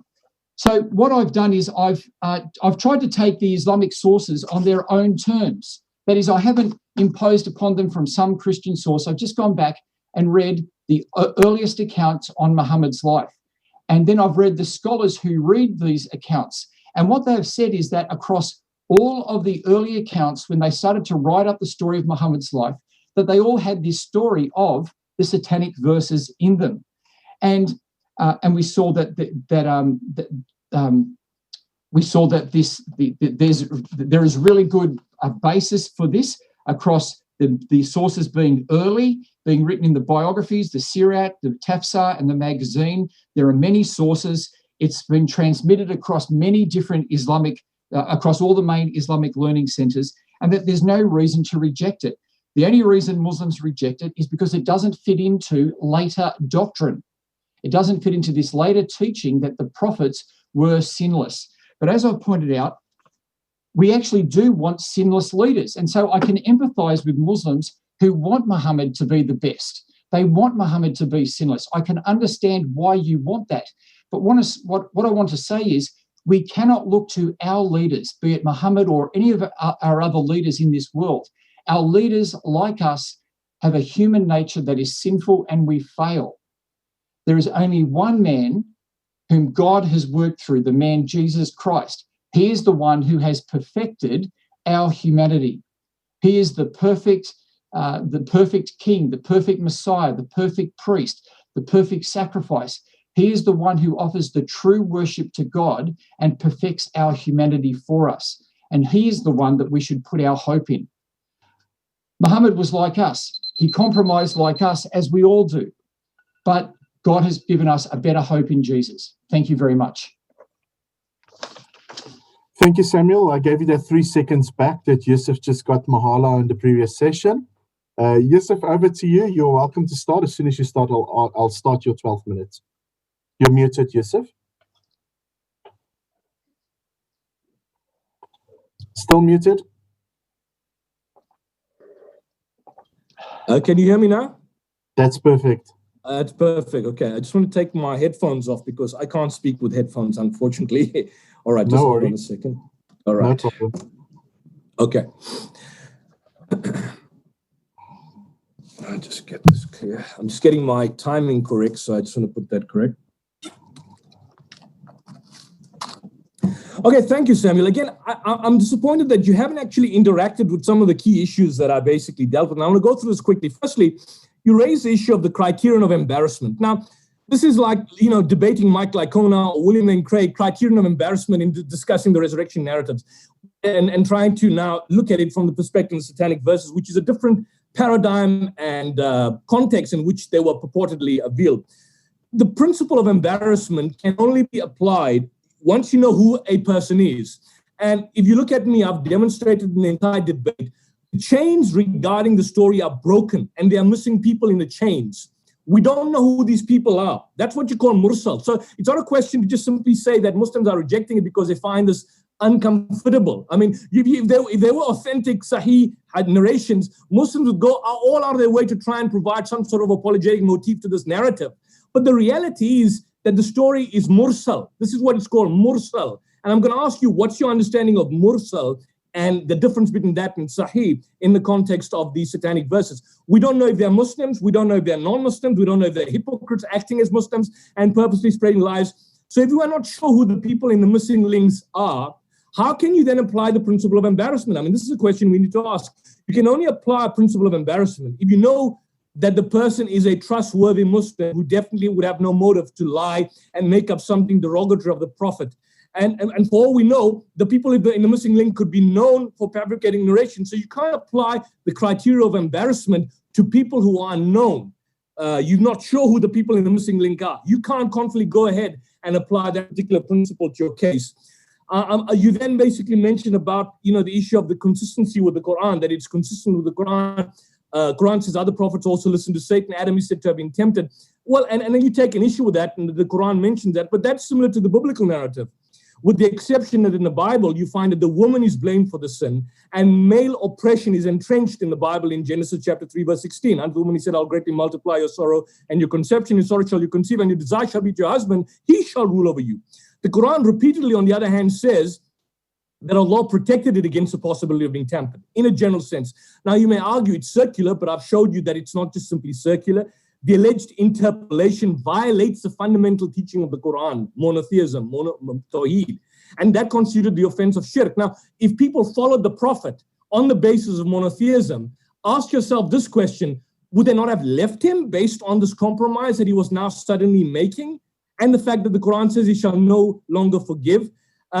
The story is contrary to the specific statements of the Quran, and on that basis, unworthy of any credence. That's not just simply from a Muslim's point of view, but this is something which John Burton himself, in the Journal of Semitic Studies, Nikolai Sina, Angelica Neuwirth, John Esposito, Karen Armstrong, John O'Wall, all of them point this out. The other issue you basically pointed out about, before I missed the point, you mentioned Ibn Ishaq and Ibn Hisham, and he showed the two different translations, the one from Guillaume. Let me put this clear and put it to bed. Ibn Ishaq, at least in the recension of Ibn Hisham, does not contain the satanic verses. As a fact, does not. You're quoting from Guillaume's work. What Guillaume did in his translation of Ibn Hisham was that he engaged in a reconstruction of Ibn Ishaq by using some of the narratives of Ibn Jarir Tabari. And so if you look, for example, of the narratives of the satanic verses in Ishaq, the translation by Guillaume, he's got their T, reference from Tabari, coming from Tabari, which is now incorporated in the translation of Ibn Hisham, but it's not in Ibn Hisham. So you're basically arguing from silence that it may at some point have been there based on the fact that there's embarrassing material contained there. You then mentioned that the satanic verses, essentially considered a standard element of, I've seen in one of your writings, a historical memory of the Muslims, and you stating early works. I've just pointed out to you that that argument is bogus. Ibn Ishaq does not have it. We've got in the translation by Guillaume, who uses Tabari to reconstruct the narrative of what he believes may have been Ibn Ishaq. If you look, you say you've got the latest work by Shahab Ahmed. Shahab, in his latest book, narrates all 50 riwayas. In the PhD back then in 99, he narrates 37. But the narratives which Shahab Ahmed seeks to interrogate are basically ephemeral. Very few texts predate the Ashab al-Hadith's efforts to deny the satanic verses. And the riwayah in many instances are in fact cited by the specialists who go out to refute them. In other words, there's no standard consistent account. And I showed you those material defects on occasion, on recitation, on the reaction, on the consequence. They contradict. And the question is that since no extant satanic verses predate the late 8th century, the bulk of Ahmed's analysis, Shahab Ahmed's analysis, concern narratives that may not have existed in written form, but they were collated in the riwayah based on oral tradition. And Shahab Ahmed admits this himself. He concedes the point that the hadith isnads may be anachronistic fabrications if you read the latest book. But because historical and exegetical works were separate fields of cultural production, he essentially argues that they were largely fueled from the Ashab al-Hadith's efforts to counterfeit isnad. So accordingly, the prejudice about the hadith isnad should not be incorporated within the historical exegetical isnad because satanic verses stories were allegedly transmitted by historians. But and so he's saying that the early historians were innocent of the so-called isnad gains. But you will counter that because historians and the exegetes were busy in their own isnad fabrication. And if you, for example, look at Andreas Gorke's, the Swedish scholar's book on Maghazi literature, where he points out that not just simply hadith scholars, which had a far higher standard, but the historical narratives had a far lesser standard, where, for example, the isnads were tampered with. Shahab Ahmed relies quite extensively, for example, on Harold Motsky's work, where he views the fact that the isnads represent actual parts of narrative transmission. But the reality is that the point is he concedes that there may be anachronistic fabrications that they may have essentially happened. You mentioned the issue of multiple attestation. Well, multiple attestation can only happen when, for example, you've got a number of people viewing a singular event and then giving multiple events. But for example, if Samuel were to tell me something and he tells me and Rudolph and I narrate this, that's not multiple attestation. That's simply reproduction. And what you have in many instances are reproduction. So when you, for example, cite Ibn Taymiyyah is going back to the received oral tradition and the narratives that may have existed. But Ibn Taymiyyah makes a clear point. He's saying, also based on the Riwayah itself, many of the Riwayah, that it was not the Prophet. In some of the Riwayah, it says it was Satan. And I'll just basically go to it quickly, time's at a premium. Because I compiled it. If you look at, for example, Riwayah 9 and 10 in relation to Riwayah 8 and Riwayah 26 in relation to Riwayah 25, they're clearly ambiguous as to what the actual content is. Riwayah 1, 2, 3, 7, 8, 22, 23, 35, 36, in those Riwayahs, it states that the Prophet is not aware of having done anything wrong. If you look at Riwayah 7 and 8, it speaks about the Prophet having been distressed. If you look at Riwayah 14 and 15, it's both transmitted from Az-Zuhri. It basically gives an impression that the Prophet uttered the satanic verses that was a simple recitation error. The other riwayahs which speak about the fact that the unbelievers recited this and they were heard and it was confused with the narrative of the Prophet. So my question is, what is the exegetical model that you are using to rely upon the satanic verses as being authentic? And the question I need to ask is, which version are you relying upon? Now, most missionaries, some would argue that if the Quran is satanic, like Robert Morey, he would say that, no, it was actually Satan inspiring the Prophet. Others would say that if the Prophet was untrustworthy, it was the Prophet making it up. My question is, why is there no consistency in missionary tautology when referring to this particular narrative in terms of where exactly basically it comes from? You say it's consistent with Muhammad's desires that inspired the Quran. In all Islamic accounts, the desire to see the Quraysh accept him as a prophet. Again, this is a bogus argument. It's a weak argument because if it was his desire, you actually find that the persecution of the Quraysh actually increased tenfold during the time after the recitation of the Surah Najm. And secondly, according to the satanic verses narratives, he recited the satanic verses and then it was apparently abrogated immediately. So the narrative says it was abrogated immediately. And the narrative speak, you mentioned Suyuti 22 verse 52 and Surah 17, that they were compiled and the Quran came later. No, in actual fact, if you look at the Riwayah narratives, they give the indication that those two verses were meant to rebuke him immediately. Now, the point is that if he had a desire to win over the Quraysh, it doesn't make sense at all on the one hand that he praises the goddesses and on the other hand condemns them. And further, the opening verse speaks disrespectfully about the goddesses. So how can it use that particular satanic verses incident to essentially be something that convinces the particular prophet? Was a prophet a human being? I mean, of course he was a human being. Did he make mistakes? Yes, of course. When it came to revelation, he did not. The Quran in Surah 1698 says, when you read the Quran, seek God's protection from Satan, the accursed one. Now, if the Quran was satanically inspired, would Satan tell you that when you read the book, you ask God to protect you from him? I mean, can you see how nonsensical this whole notion makes sense? Surah 2 verse 208, or you believe, do not follow the footsteps of Satan. He's an ardent enemy. So internally, it doesn't make sense in the broad sense, although you could probably argue that circular reasoning. But the point is that the missionary tautology does not essentially follow through. I want to raise the other point that you basically mentioned about the correlation between Jesus and Muhammad. But I mean, if you look at, for example, Jesus, the temptation of Jesus, if Jesus is God, according to belief, how can temptation be possible? Because we're told in Matthew, Jesus was tempted by the devil. James in chapter 1 verse 13 says God cannot be tempted. So if God cannot be tempted and Jesus is God in the flesh, how can Satan tempt God with anything in the universe when God himself is the owner of everything? Say that God did get tempted. Jesus did get tempted. Now, if you're arguing that Jesus was a human being, then God had no idea he was God. And at that stage when Jesus was being tempted, did God suffer temporary amnesia?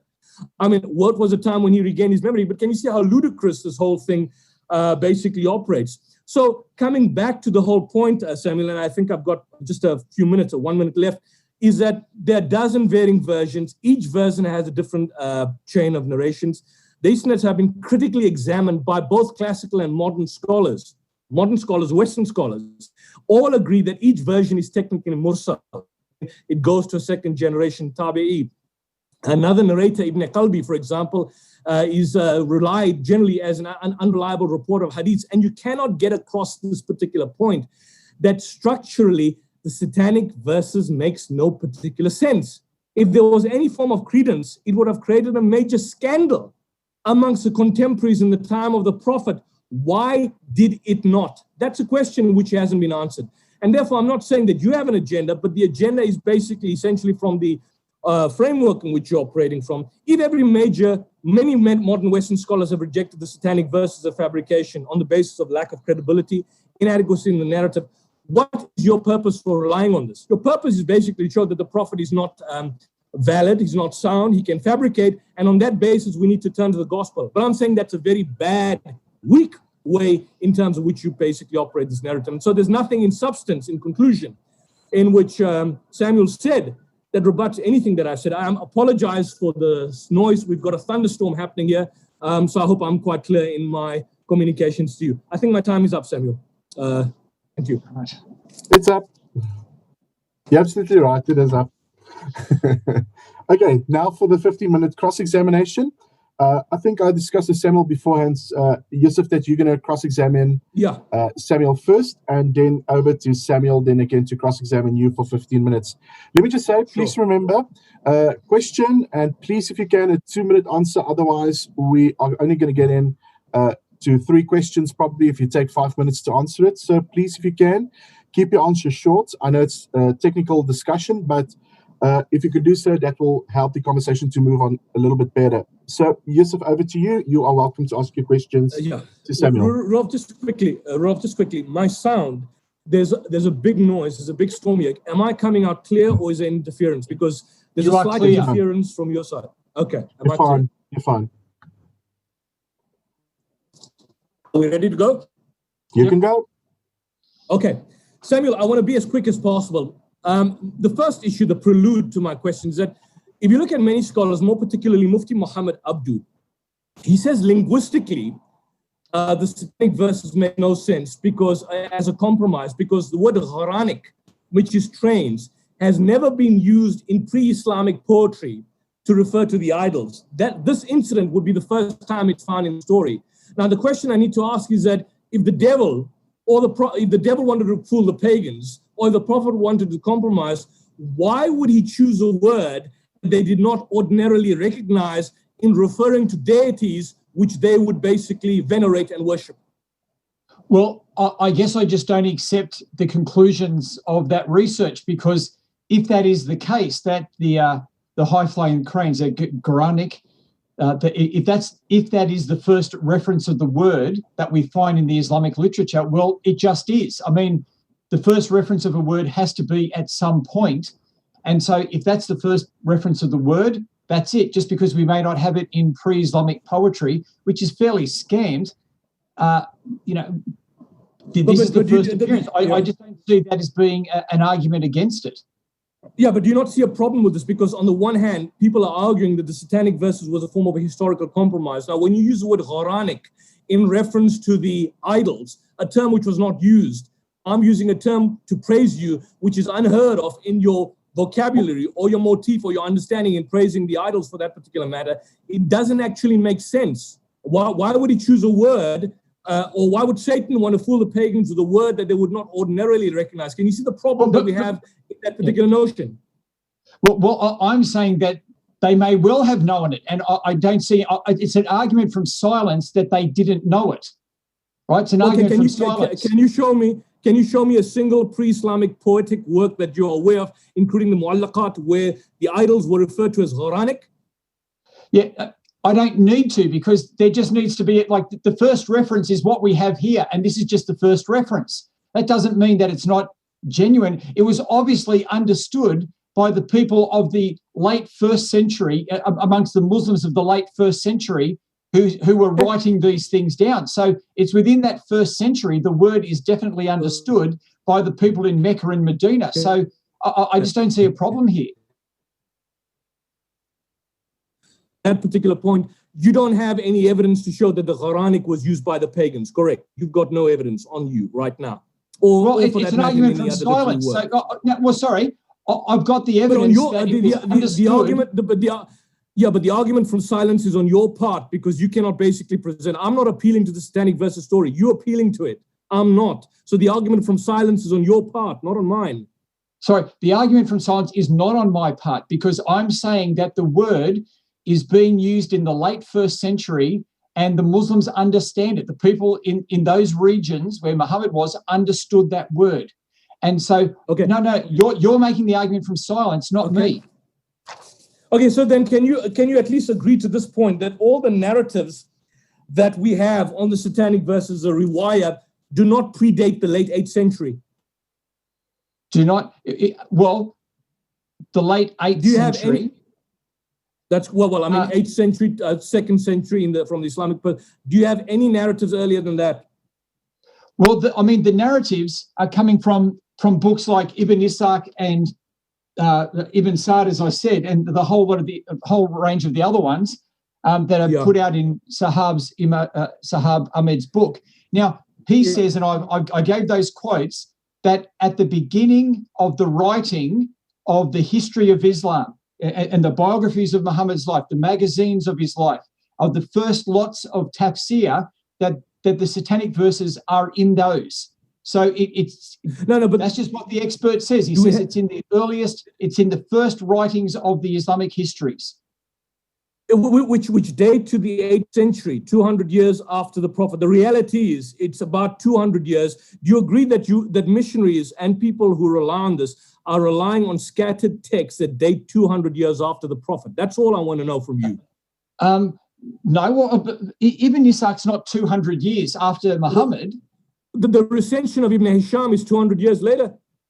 Yeah, yes. We've got the recension of Ibn Hisham. That's 200 years later. Yes. So you're relying on, and Ibn Hisham does not contain the satanic verses. Jom translates the satanic verses based on the reconstruction of Tabari. Yes, but Tabari says, I got this from Ibn Ishaq, right? And so it's completely, it's a false argument of yours to say that it's an argument from silence. At-Tabari was very careful in what he recorded, and as you said, he's a chronicler, and he would say where he got his information from. And he said he got it from Ibn Ishaq. Now, Ibn Hisham, as I pointed out, takes the satanic verses out, and he says why. He says anything dishonoring the Prophet, I'm going to take out. But what I'm saying is we've got to go back to the earliest accounts, and when we do, this is what we find. But the point is, again, you agree with me coming back that the earliest reports date 200 years after the Prophet. No, Ibn Ishaq is before that. Ibn Sa'd is but we don't have any material. We don't have any material. Even Ibn Ishaq. But I'm going to come. But you see, this goes back to the issue. Do you know the difference between a mursal report and one that is sahih? Well, isn't a mursal report doesn't have the first link in the chain between Muhammad and the others? Is that correct? The mursal report. A mursal report, just to teach, well, not only you, but missionaries out there or people out there, to viewers, is a mursal report goes back to a tabi'i or a tabi'i, meaning it doesn't go back to a companion. Sahih goes back to the Prophet, and if a chain basically goes to a companion, it doesn't necessarily go back to a Prophet. But in this instance, you don't have a single report going back to an eyewitness companion of the Prophet. They're all tabi'is and they scattered narratives. Do you agree with that that's a problem that we have at this particular juncture? Well, that is certainly an aspect of what's happening. But I brought this up in my presentation, that because we have independent transmissions of the story, that takes us back to a common ancestor of the actual event. And so, as I said, chains may be missing links here or there, but when you've got many, many chains passing on the same information, that guarantees that even though there might be a missing link in a chain, that they're going back, because you've got independent chains going back, and they can't be saying this. Yeah, they can't be saying the same thing if those chains aren't valid, right? They have to be saying. But the point is, Samuel, the chains are broken. All the chains are broken. Every one of them are broken. But besides that, they're not saying the same thing. That's the point. They're not exactly saying the same thing. One says that the Prophet recited it. One says through interrogation. I mean, I've shown you all the contradictions. Just going to take time to go through it. But they are all contradictory. Do you agree with me that the narratives are not standard. They're all contradictory, and some of the riwayas which Shahab Ahmed notes, he basically points out the fact that they are contradictory, and there may be, he speculates that there could possibly be anachronistic fabrications of the isnads. Now, why do you not, for example, consider that at the very least? Why you're taking an absolutist approach but not consider that? Well, because in preparation for this debate, I read the 37 accounts or matans that he gives. All right, I gave the 37 accounts, and I want to say they are highly similar. The types of differences they have between them are what you would expect from different eyewitness accounts or different interpretations that have been added onto the events as the message has been passed along, where different people would try to exegete it in different ways. And as I showed with Imam Bukhari, okay. Even if they, and this is the problem that I have, because Nikolai, here's the issue, and we need to move on. Nikolai Sinai, John Burton, Angelic Esposito, for example, John Oval, and a few others, modern-day Western scholars would have no necessary motive to or historical bias in analysis. My question to you is, why have you, or why have others, why have Christians, for example, missionaries for that particular matter, not considered their historical work and some of the more later research? Nikolai Sinai, he's got studies on this dating to 2017, 2018. Shahab Ahmed is late. His latest book, based on his biography from his thesis from '99, was earlier than his. Why have you not considered some of the more modern Western scholars who have looked at this and critiqued it and said that historically, chronologically, and in terms of credibility, it doesn't stand up to scrutiny? Well, but because of the reasons that I actually gave, remember when I said, no, but hang on, I looked at the 5 reasons that the study Quran gives, which are basically the reasons you were just saying then. And when I've gone through them, I just don't find them convincing. I sat down, I read the 37 different accounts, and so I don't find them contradictory. I find them having the normal type of differences of eyewitness accounts and the different types of exegetical things that would go in there. I go back to the original oldest sources. I see that this is what we want people to do with Christianity, to go back to the oldest sources of Jesus. Quickly, Samuel, just quickly. So you are saying that the Satanic verse is authentic beyond reasonable doubt. My question to you then, just to give you an example, how did it happen? How did the Satanic verses happen?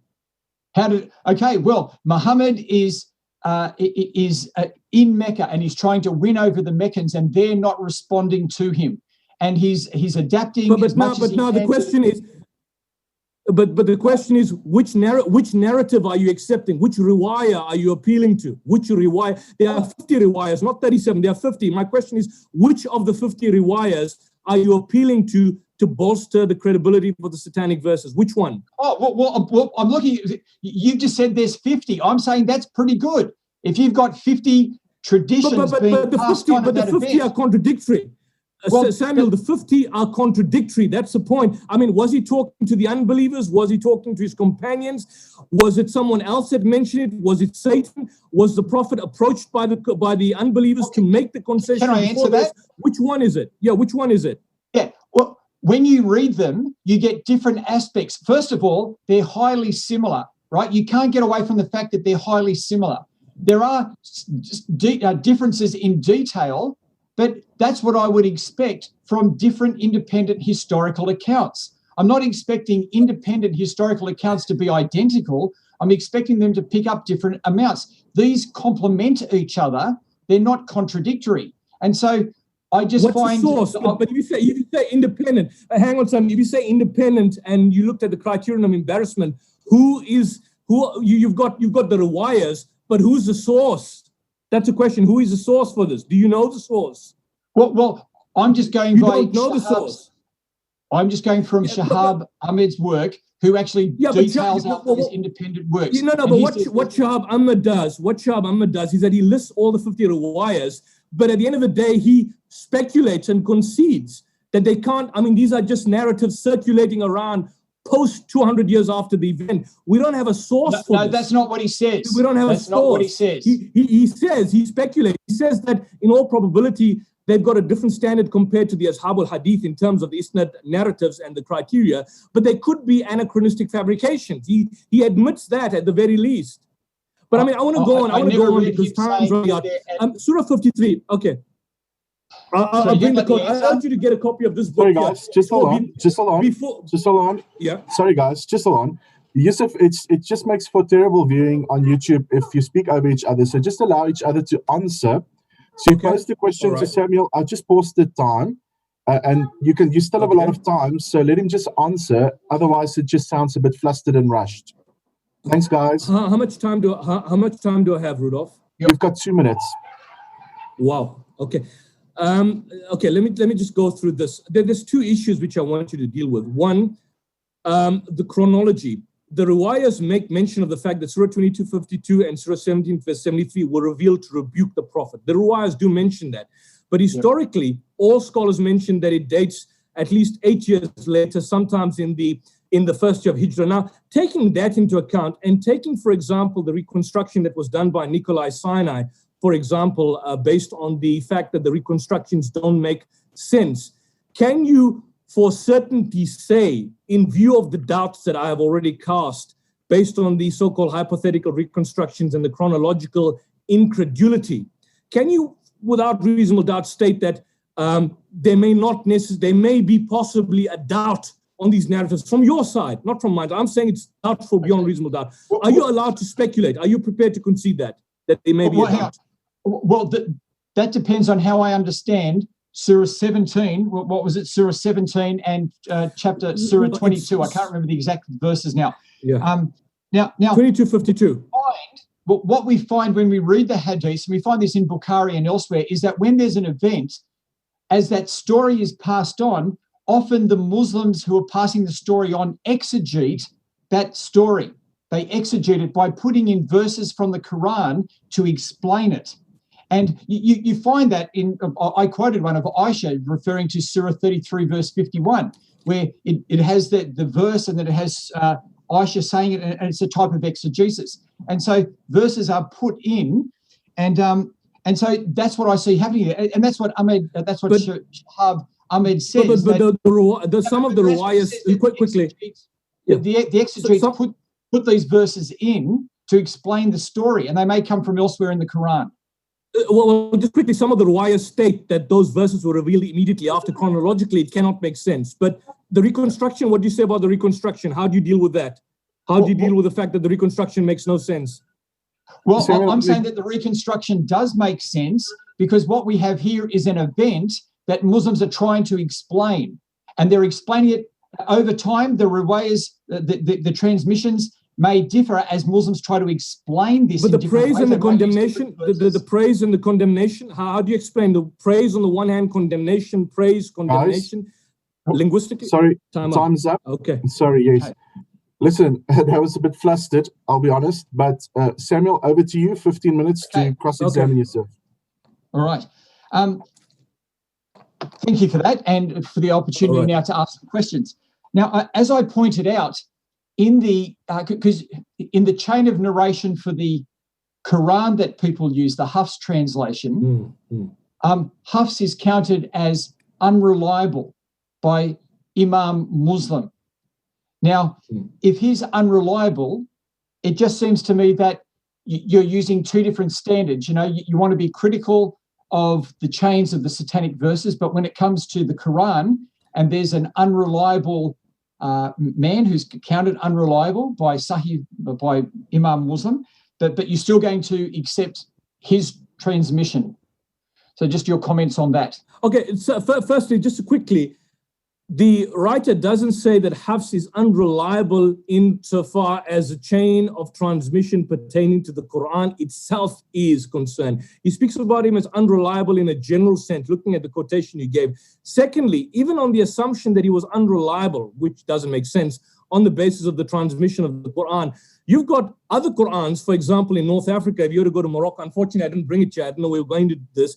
You look at the Warsh Quran, with the exception, for example, of certain variations in terms of pronunciations and probably terms or the inclusion of the alif, the standard recitation for the Warsh is identical to almost a letter compared to the Hafs. So I think the condemnation or the critique against him was in his capacity as a person being unreliable.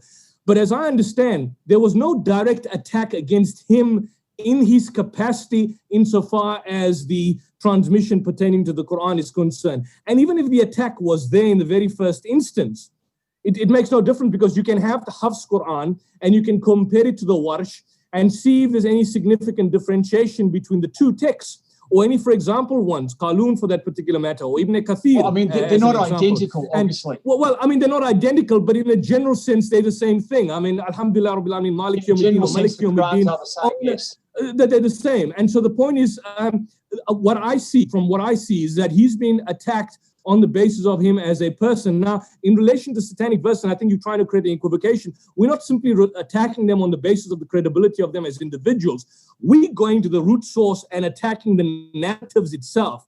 The narratives basically are contradictory in terms of the nature of the act, contradictory in terms of the occasion, contradictory in terms of the reaction to the satanic verses. So the narratives themselves are also, and the isnad and the chain is not and we don't know who the narrators are. We don't know who the source is. We know who Hafs is. We don't know what the source of the satanic verses is. So it's not the same thing. You can't create an equivocation. You can't create an equivocation between the two.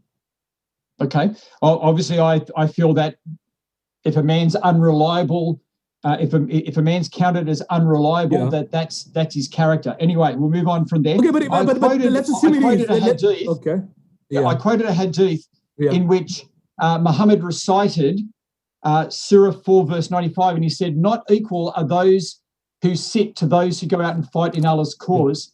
And then we saw how was it Amir bin Maktab said, "What about me?" And then the verse changed. And then it said, then Allah revealed that not equal to those who sit and don't go out to, except if they're disabled, to those who go out and fight for Allah. Now, it seems to me that when I'm looking at that Muhammad is just composing it. He's saying a verse, he sees that there's a problem with the verse, and so then he modifies it. And so, it looks like that's exactly what's happening with the satanic verses, that Muhammad is saying these verses, if they work, good. If they need to be modified, good. And that's in Sahih Bukhari. And there are several examples of that. Your comments on that, please. Well, there's two issues. One, in relation to Surah 4, verse 95. The problem is that the Quran was contextual. In other words, if you look at the Asbabun Nuzul, the cause of revelation, it was revealed in the context of events that were happening in the life of the Prophet. That could possibly be one explanation in relation to Surah 4, verse 95. But more particularly, and I would urge you to get this specific book called Authentication of Hadith, Redefining the Criteria by Israr Ahmad Khan, who is a Hadith scholar.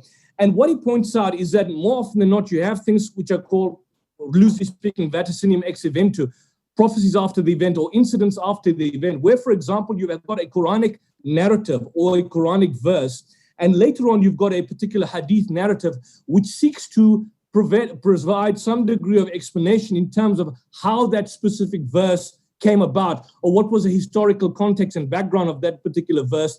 And then it is foisted backwards based on that particular narrative itself. And that's what he argues and speculates in, for example, passages like Surah 4, verse 95, or other passages in the Quran. For example, some would argue Surah 9, verse 29, or Surah 9, verse 5, and so on and so forth. So he argues that these were the hadith writers or the oral tradition that were passing on. They were making certain attempts in terms of explaining the historical background of this particular passage or this narrative. And they tried to foster the idea that whenever the Prophet needed revelation, or whenever it became a necessity or an incident basically occurred, then historically speaking, a revelation came through him. So the basis for the hadith was not to simply go and show or illustrate that the Prophet was making up revelation conveniently, but the basis of the hadith was an attempt by the hadith writer or the transmitter to try and give an indication that revelation would come so easily to the Prophet. And on that basis, Israr Ahmad Khan argues that it's possible that those hadiths are later fabrications.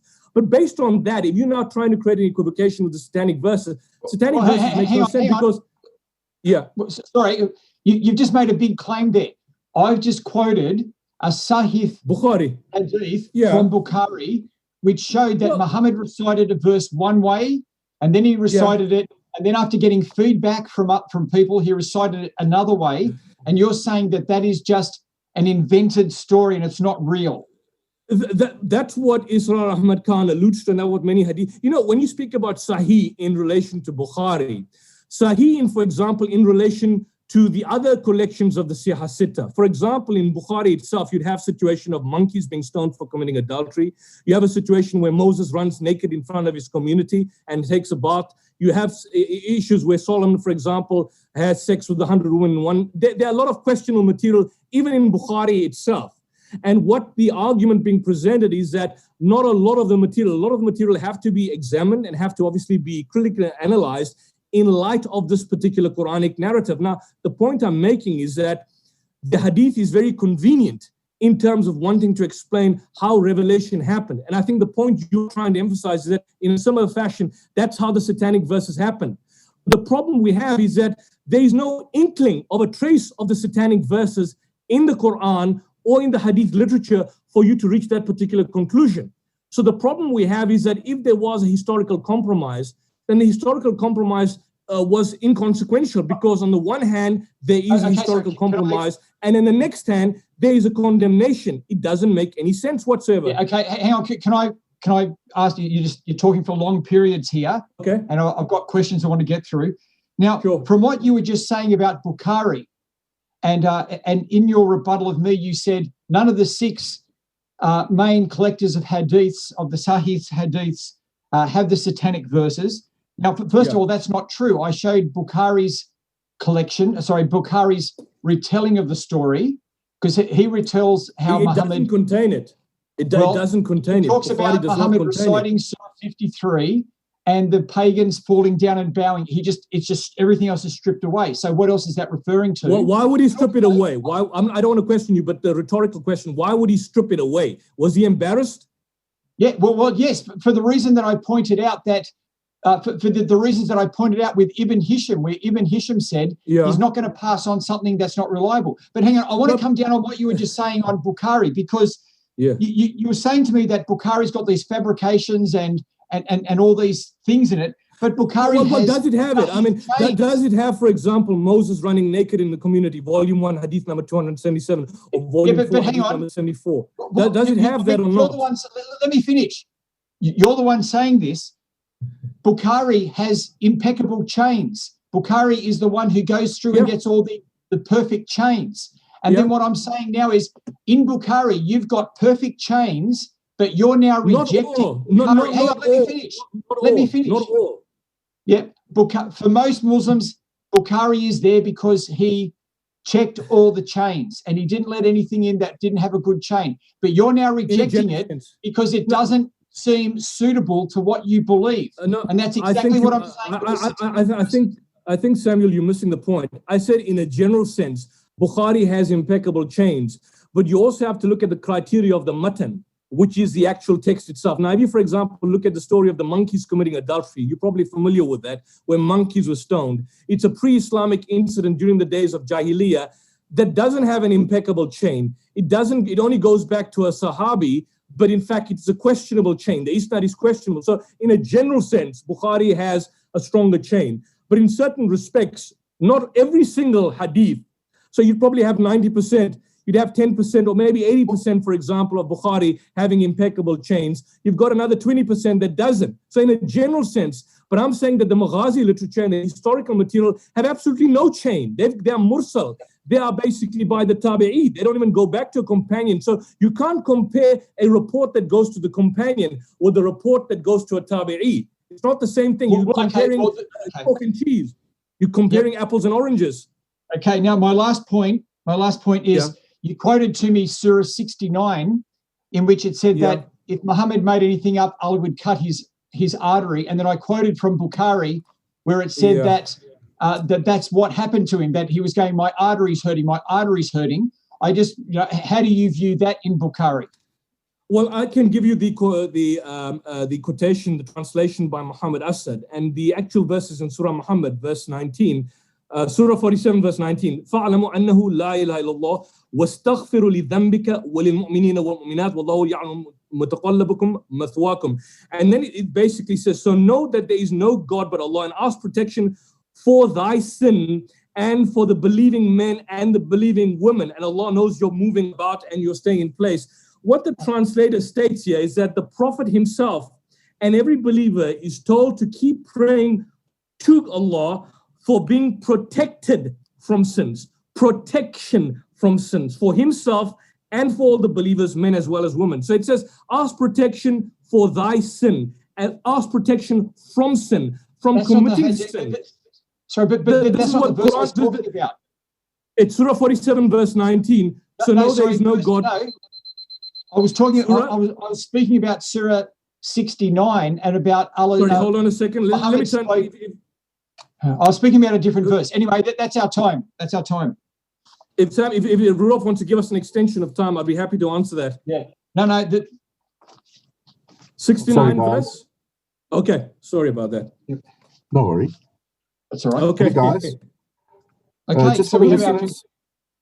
Sorry, guys. Just for the listeners online, again, if you would like to access any information of the speakers, you're welcome for Samuel Green to go to www.engagingislam.org. And then for Yusuf Ismail, you're welcome to go to www.ipci.co.za. Okay, guys, I'm going to give you 3 minutes each to do your closing statements. And Yusuf, you'll go first. As soon as you start, no questions, I'll start 3 minutes. No. Are there no questions? And there are no questions at all? Okay. None. Let me just get myself in order. Hold on a second. Apologize for this. No problem. I just want to put my time. How many? It's 3 minutes, right? Just give me a second. That's correct. I'm trying to get this. Hold on. I'm just putting my timer on, so I'm not too long or too short. Sorry about this. Okay, well, thank you, Samuel. I really appreciate you coming here on this program because I thought this was ideal for me to go and basically break down some of these narratives and the stereotypes that go on. And I think I have basically proven my case in showing that there is significant doubt on the satanic verses narratives. The hermeneutical issues that involve the satanic verses incident are not dealt with missionaries. The point at the end of the day is there is no authentic version of the Qissat al-Quranic. Every version in Tabari and Waqidi is categorized as weak. None go back to the Prophet or a companion for the matter. The strongest goes back to a Tabi'i. Even Ibn Hajar Asqalani, the commentator for Bukhari, and Ibn Taymiyyah, for example, admits this. They admit this themselves. And Ibn Taymiyyah, when he narrates the satanic verses, he says there's no part on the Prophet. The Prophet never recited the verses. He's arguing that it's Satan that's interjected. A lot of the riwayahs which Samuel and missionaries rely upon state that in certain instances the unbelievers heard this and people believed, and they're not basically accurate. So even if we forget the isnad analysis, if you look at the story itself, there are so many versions of it. One version said that the Prophet was sleepy and he messed up. Another version said that he was in Salah in the Kaaba when reciting. Another version said that he was sitting in the gathering reciting. Another said that Satan interjected and the Prophet had no part to play. Other versions of the satanic verses stories destroy the conclusion of missionaries and, of course, the argumentation. So what objective scientific and historical methodology are they utilizing for insisting that their version of the story is correct? Imam Razi, Ibn Khuzaymah, Ibn Hazm, Ibn Hajar, Imam Muslim, Ibn Salah, none of them accept this. The contextual analysis of the verses, verse 19 to 20, showed that what will follow will be criticism because of the concept of istifham qari, derogatory question. In English, I can't say Samuel is a good man, which he indeed is, and Rudolph is a good man, but they murdered 2,000 people in South Africa. They remain the best people. It doesn't make sense. It's like an oxymoron. Muhammad Abdu pointed out that linguistically, it makes no sense because the Quranic was never used in pre-Islamic poetry. Nikolai Sinai, John Burton, Angelica Neuwirth have stated from a scholarly point of view that the satanic verses make absolutely was a fabrication. So why are missionaries and polemicists, why have they not kept up with the latest research? Why have they not even looked at Shahab Ahmad, who says that the satanic verses may be anachronistic fabrications? And lastly, the satanic verses violates the Quran at a fundamental level. The Quran says polytheism is the highest form of sin. It says there's no compromise, makes no logical sin. The Quran speaks repeatedly against Satan and being influenced against satanic inclinations. When you read the Quran, it says, seek refuge in Allah from Satan, the accursed one. There's a touchstone of theology in the Quran which says, Qul huwa Allahu ahad, Allahu samad, lam yalid wa lam yulad wa lam yakul lahu kufuwan ahad. Says Allah, God the one and only, God the eternal, the absolute. He does not beget, nor is he begotten, and there is no one like unto him. You believe in one God, not a trinity, not a triumvirate, not Jesus is God, the one and only God that there is, Allah. And so I say that from a Christian point of view, there is no comeback in relation to the overwhelming evidence against the credibility of the Satanic verses. And thank you for that, Samuel. You've been a gentleman in both of our meetings. Thank you very much. Thanks, guys. Samuel, as soon as you start, I'm going to give you 3 minutes for your closing. Okay. Well, thank you, everyone, for sticking with the debate. I hope that you found it helpful. Yusuf and I have had lively discussion here, and I think that's really good that we can do that, because these things are important to us. And when we discuss it and it's important, sometimes we get animated, and that's okay, because we do care for each other. And I consider Yusuf my friend, and I hope when I go to South Africa, we'll be able to meet face to face. I want to thank Rudolph for organising this, and as I said, for Yusuf for being part of it and suggesting the topic. I just want to give a summary of what I said again, and some concluding statements. First of all, I looked at the historical basis for the event, and I saw, and I pointed out from the Islamic scholars that when Islam started to write up its history at the end of the 1st century, when those first scholars were writing up their histories, the Satanic verses was right there in the Sirat literature and in the magazine literature and in the Tafsir. The event is right there. We saw that it's attested to from the very beginning. It has multiple sources, so it's not just coming from one person or one source, but from multiple sources. And there are differences between these as they go on, as they get transmitted through the times, but they are multiple sources. We saw that that all of the major Islamic centers of learning taught this in those early centuries. And in fact, it was a standard part, as the Islamic scholars say, of how Muslims were retelling the life of Muhammad in the first 2 centuries of Islam. Now, it's true that it's not in Bukhari and Muslim and those hadith collections, but as I pointed out, this is because by their time, the doctrine of the protection of the prophets had become the standard orthodoxy. And so hadiths, as Yusuf has pointed out, hadiths and stories about Muhammad are not just accepted on the basis of their chains, they're also accepted on, is the story acceptable? And as I showed, by the 3rd to the 6th century, the doctrine of the infallibility of the prophets had meant that the Satanic verses was now unacceptable. And so by the time you get to the hadith collectors, they don't include it, although I did show a version from Bukhari where he did have something there. I went through the reasons that people rejected and showed that there's really no basis there. And Yusuf ended up defending this by saying that Bukhari's got lots of false things in it. But ultimately, I wanted to say that the person we need to put our hope in is Jesus. He is the one who hasn't compromised. He is the one that you can read the oldest sources of his life and find out who he truly is, and that's what I recommend you do. So thank you very much. Well, thank you, Samuel.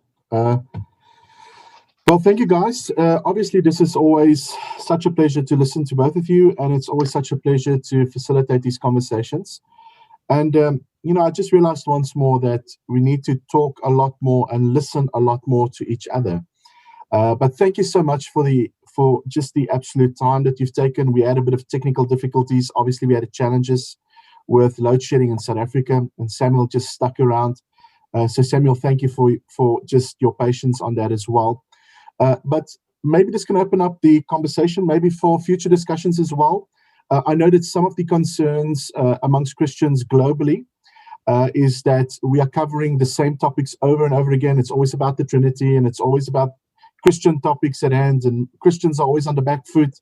But, we showed today that, it's reasonable and it's even possible for us to have conversations on both sides, which is deemed to be a bit controversial. And so we will pursue and keep on doing this.